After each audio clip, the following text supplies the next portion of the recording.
it In on. Rome we say cheese like it rains. Okay. All right, I gotta begin with the carbonara. Twist a fork bite.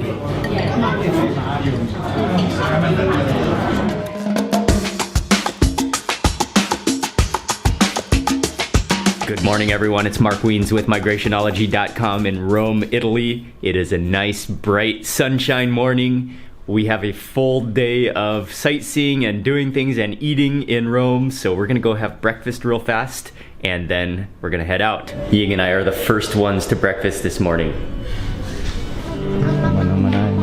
And we have a nice view overlooking the city. We have a nice view and the park, and so I just got my first plate of food. Have just kind of a mishmash of many different things, of many different proteins. An omelet, some salmon, some salami, some bacon, and then some vegetables. And these are little pickled shallots, I think.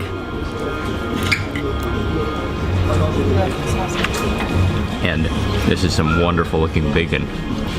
Check out the streakiness of it.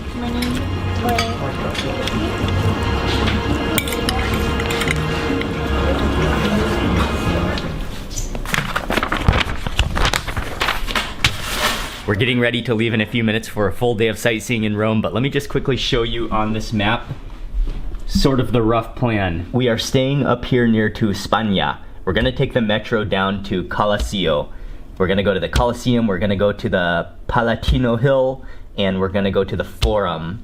Probably try to eat around here, go to the Pantheon, go to some other sites around here, walk around here, and then maybe go back down here to visit San Giovanni.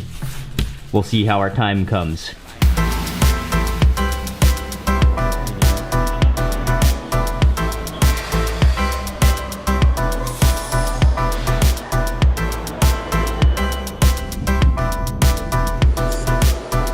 We took the metro from Spagna to Colosseo station, and immediately, right at the exit of the metro, we are at the base of the Colosseum. We are here a little bit early before they open, so we're just gonna walk around for a little bit, and I have pre-bought the ticket online and then printed it off, so I hope we can just enter as soon as they open. It was really good actually that we printed off our tickets, because then after we got through security, we passed the whole line, just scanned in, it has a little barcode, and we are into the Colosseum now. We have decided to climb the stairs to the top first to get a view, an overall view from the top. This is an awesome view. Oh, you can see everything here. At one point, this Colosseum could hold up to 80,000 spectators.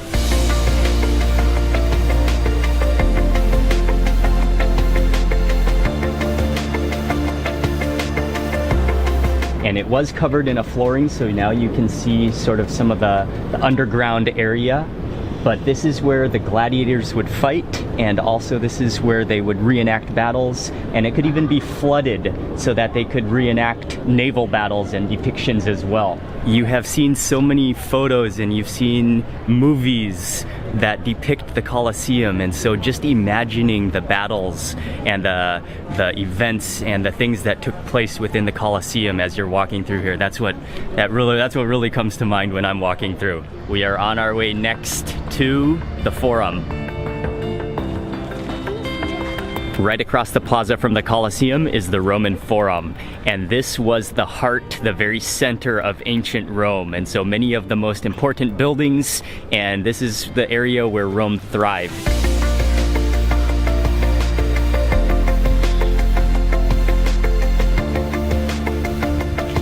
And I think one of the things that's really making it amazing to visit right now is how quiet and peaceful it is.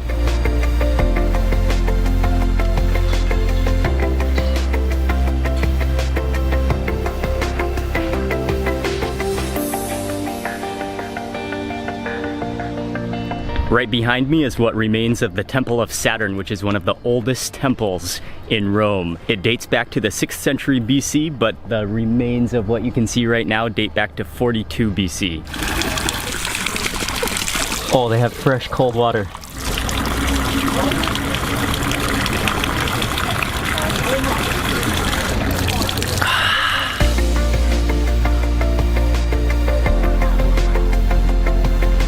just a short walk from the Central Forum area up to the top of Palatine Hill. And from up here, there is the Imperial Palace. You can get a view of the Forum as well as Circus Maximus on the other side.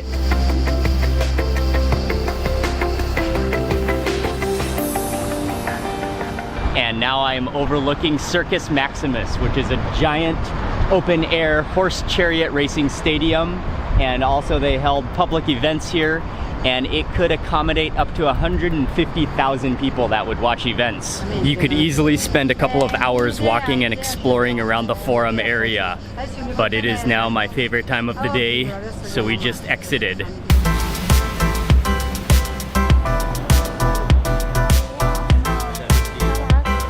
Hi guys, hello. Would you like to drink something? Just water. Gas, no gas. This is a restaurant that serves, actually I'm a little bit overwhelmed by the menu. There are so many things to order. Tripa. Tripa, one. One, and also amatriciana. Matriciana. Ok, porta pure un antipasto misto intanto. In Italy, I really honestly have very, very little experience with Italian food and even ordering Italian food, so I was looking at that menu. There's so many things that I haven't tried. I want to try it all when I'm here in Italy. To begin with, I got a plate of antipasto, and this is a mixture of different vegetables which appear to be slightly battered and deep fried. This is a red chili, there's some eggplant, some onions, maybe potatoes. I'll start with a piece of eggplant. Oh, and some olives in the middle. Set this onto my plate. Oh, I gotta have some of that chili as well, or some of that pepper.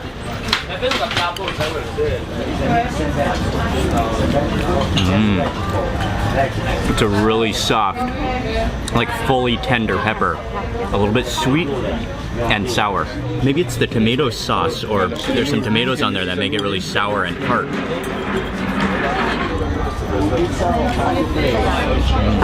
Yeah, that is equally as creamy. That eggplant, and it's kind of like almost tastes like breadcrumb crust that's fried and crispy and kind of almost gummy as well. Amraccian. Okay. Thank you. The main dishes have arrived, and Ying and I ordered two different dishes to split. This one is tripa, which is tripe. And this is I think a Roman style preparation, very heavy tomato sauce, and then he sprinkled on some cheese on top.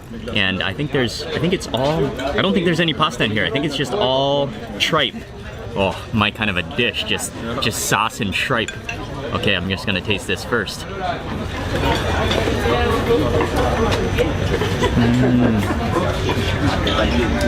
That tripe is nice and soft, but it also, okay, bits of it are a little bit chewy, but it's wonderful. And then that's kind of a little bit of a tart tomato sauce, but not too salty at all. That's awesome. And then this is a type of pasta. This one is called matriciana. And this is also a very common pasta dish, tomato based. And then I'm not sure if you can see there are little cubes of cured pork belly, and then wrapped up in this pasta. And let me stab some. Oh. What I love about that is the tomatoes are so sour and tart. That is delicious, and that little pork belly just gives it so much flavor, along with the tart tomato flavor. I think you got to use some of this bread to scoop up all of that sauce, because you gotta scoop up all of that tomato sauce. Yeah, that really mops up all of the sauce. And you can definitely, actually, after I tasted the other dish, which is just pure tomato, and then going back to the tripe dish, you can definitely tell that it has a bit of an organy taste. The name of the restaurant is Luzzi, and what I really liked was that tripe dish.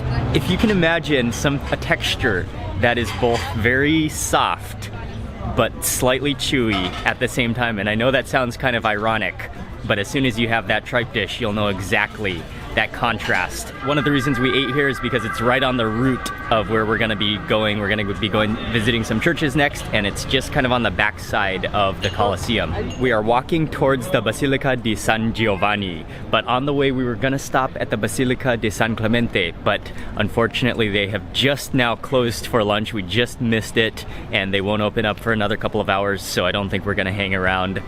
We're on our way now to San Giovanni.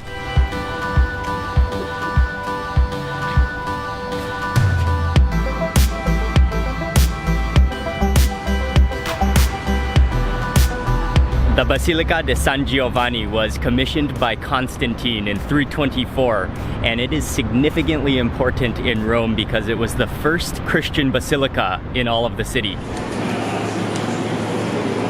We just got through security and we have entered into the foyer entranceway of the basilica, and it is just stunning. It's huge, and the detail in the walls and the columns and the floor is amazing. And then also the doors are just gigantic.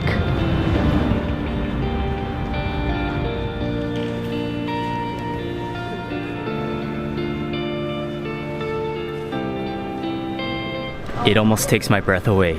And what really strikes me right off the bat are the marble statues lining the side of the cathedral of the 12 apostles. And then the roof is golden with so much detail.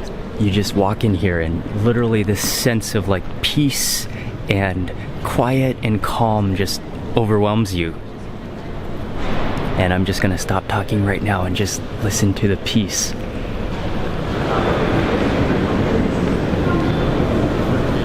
That was just amazing to walk inside the basilica. It's so big, and yeah, just such a quiet, calm, peaceful place. We just walked across the street from the Basilica di San Giovanni, and right here there's another chapel, and inside there is supposedly a staircase that Jesus walked up at Pontius Pilate's palace in Jerusalem, and then the staircase was brought to Rome. And so you cannot walk up the staircase on your feet, but you have to walk up on your knees. And with every step that you take on your knees, you also say a prayer until you reach the top of all 28 steps.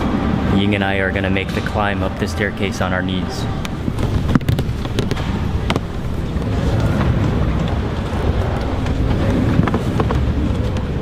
Ying did a really good job, but I was definitely in pain the entire time.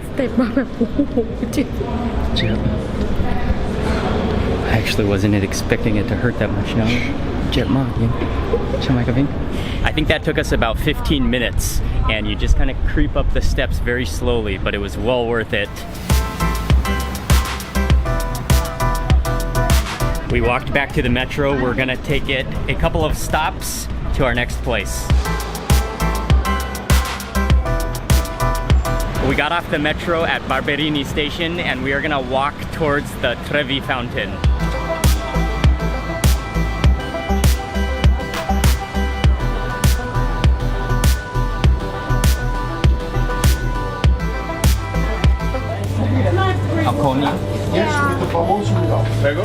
Hello. Can I have the 3 cone?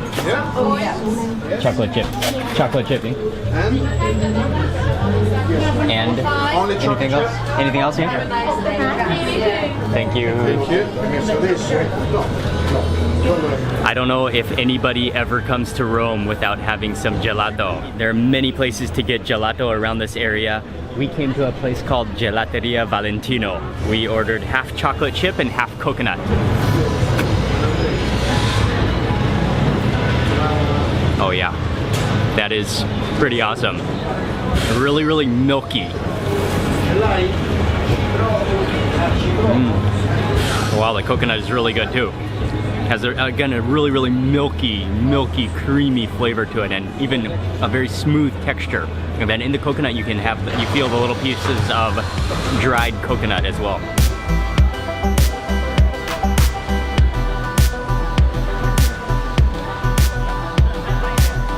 And that gelato should lead us to what is one of the most iconic sites in all of Rome. I'm gonna look over to my right hand side, and there it is.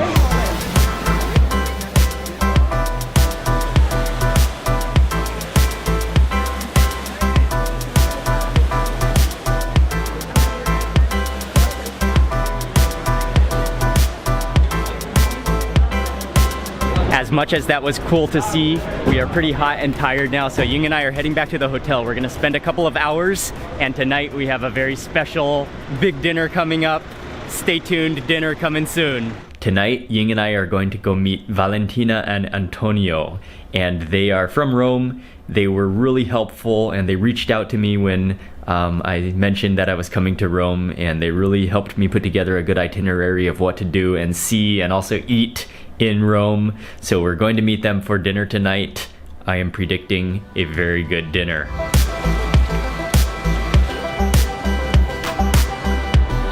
We arrived at Piazza di Spagna, and this is another famous plaza in Rome. There are the Spanish steps over here, but it looks like they are doing some renovation on them right now, so I don't think they're open. But then it's a nice plaza to just walk around and people watch as well. We are walking on our way to dinner now, and we have just stopped by the Pantheon. But we're gonna come back tomorrow to go inside and to explore more. We're just kind of passing through, but it is just a breathtaking sight.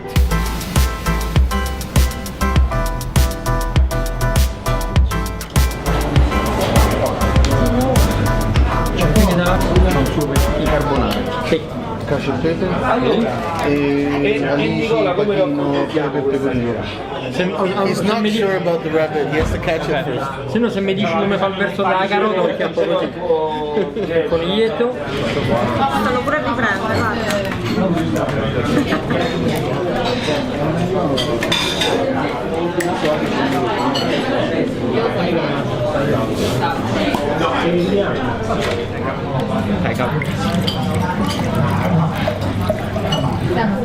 Facciamo un po'. Si rimettiamo così, vi diamo dei piattini. We met up with Valentina and Antonio, and we have come to a restaurant called Trattoria de Gino, and it specializes in especially Roman style dishes. So normally it would be common for you to have your own plate of pasta and you would eat by yourself. Everyone chooses its own. Okay, but we have decided to combine Italian food with Asian eating styles, so we're gonna have a bunch of dishes and share them all together so that we can taste all of the different dishes. This one is cacio e pepe. Cacio is the vulgar Roman name for sheep cheese. Ah, Dammi quella. okay. And then this one is the carbonara Yes. Exactly. with eggs, Pork cheeks pork cheeks. and pepper. Thank you very much. You should take this and that, and you scrub it on top. All right. Antonio says, That side. oh, on this side, okay.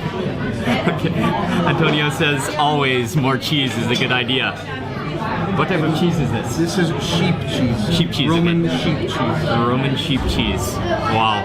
And then over both pastas? Over everything. Just put in put it on. Rome we say cheese like it rains. Okay. Can I? Oh yeah. Thank you. Cheese. All right, I gotta begin with the carbonara. Twist a fork bite. Twist it until mine's gonna be a big bite. If you're not careful, you're gonna get everything. Sauce all over you. Okay, I gotta work on my fork. Okay, there we go. I think I've got a nice twirl.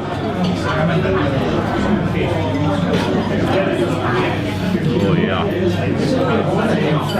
Wow. And this is also cooked with pork cheek, so there's little pieces of pork cheek in here, and that gives a lot of flavor to the entire dish. And also you can taste that black pepper in there as well.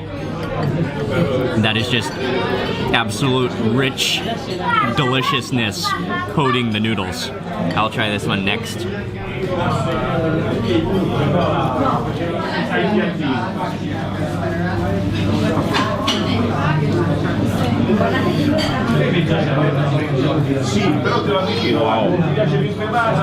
Okay, that one is incredible.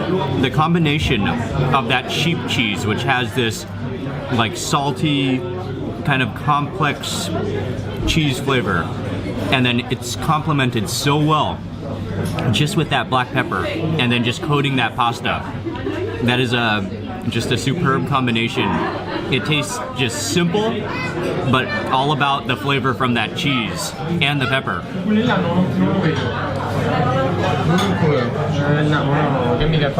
Wow. Oh, the wine is amazing. Wine's good, huh? Yeah. Oh, it's so like smooth. It is. Oh, grazie. Yummy, yummy. Anche per te, eh? And we also got another pasta with anchovies and tomatoes. And anything else in this one? Sorry? Anchovies and tomatoes and garlic. And sheep's cheese also. And this one is a house special. Mangia! He's a...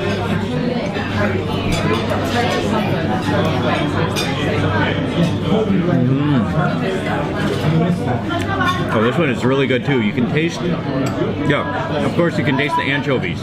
A little bit of cheese in there, and then also, I think some kind of parsley in there as well.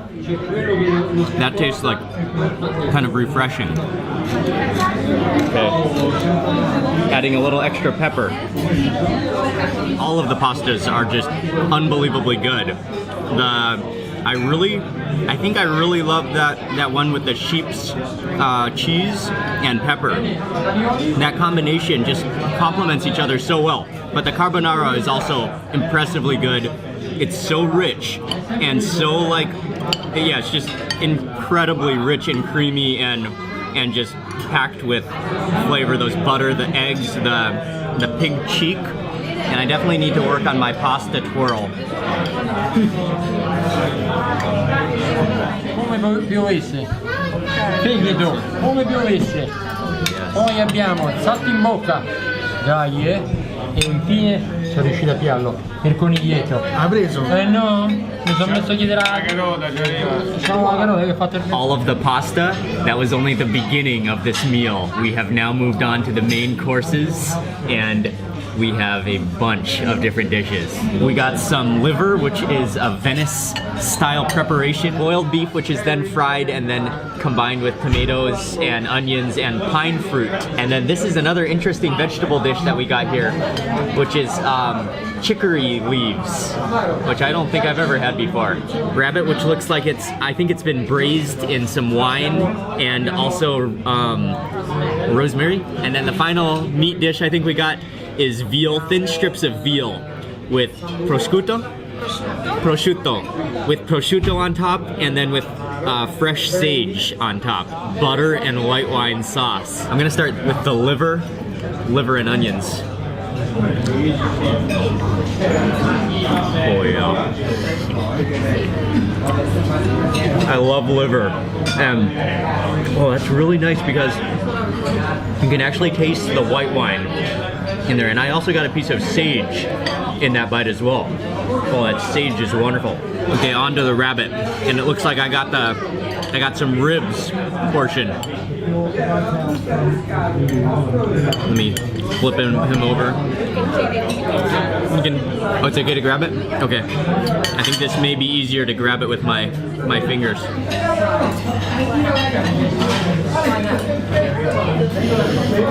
Oh, wow. The rabbit is amazing. It's so tender. It's almost like dark meat chicken. Onto the beef now with the tomatoes.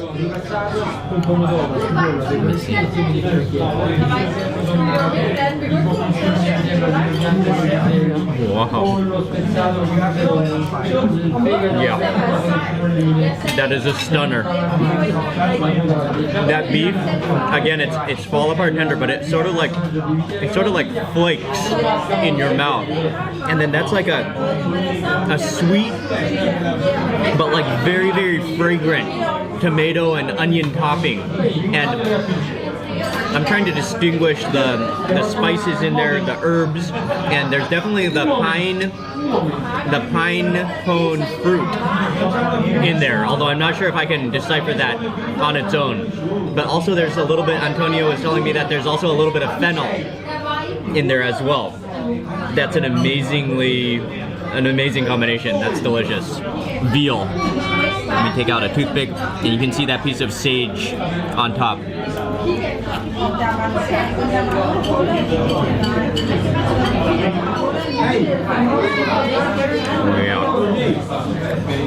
That is awesome as well. The sage on there is what gives it its twist of flavor. This is the vegetable, the chicory leaves. And we're eating this sort of at the end of the meal.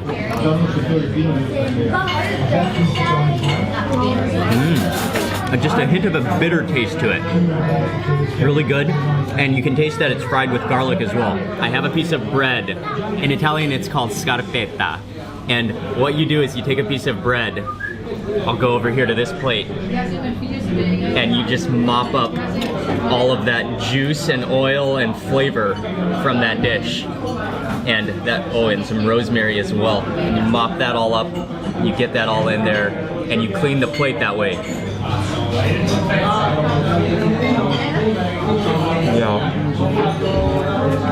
That will make any type of bread taste good. We finished off all of the food, and we decided it would be a great idea to order one more dish, and not only any one dish, but a baby lamb dish.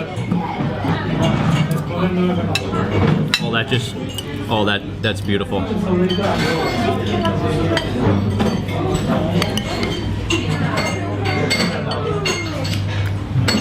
Wow. That is like, it almost has a creamy texture. It's fantastic. And again, that like butter, I'm guessing butter and white wine sauce with rosemary. Yannamico. Fatto? Hai fatto la foto? Ok. Dai.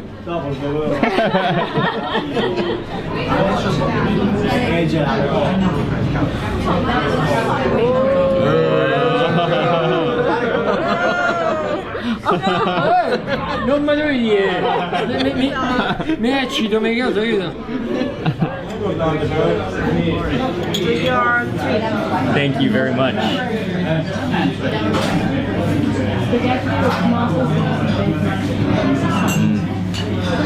Wow, you can taste all those herbs in there. It's about 100 herbs or something. Wow. It almost has a little bit of an anise flavor, a little bit of a peppermint flavor, a little bit of and that's the combination of all those mountain herbs.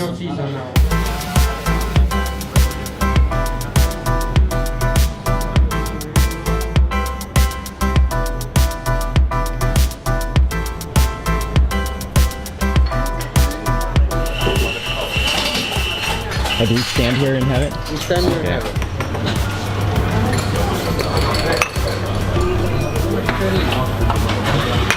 Probably one of the best Italian meals I've ever had. Huge thank you to Valentina and Antonio. It was fun to hang out with them. I'm gonna end the video for today right now. Thank you all very much for watching. Please remember to give this video a thumbs up if you enjoyed it. Leave a comment below. And also make sure you subscribe if you're not already subscribed for lots more food videos. And I will see you on the next video. Thank you again for watching. See you for the next day in Rome. Or some of that pepper. Oh, I'm using the knife upside down. But in Italian it's called carpetta. Scarpetta. In Italian it's called scarpetta.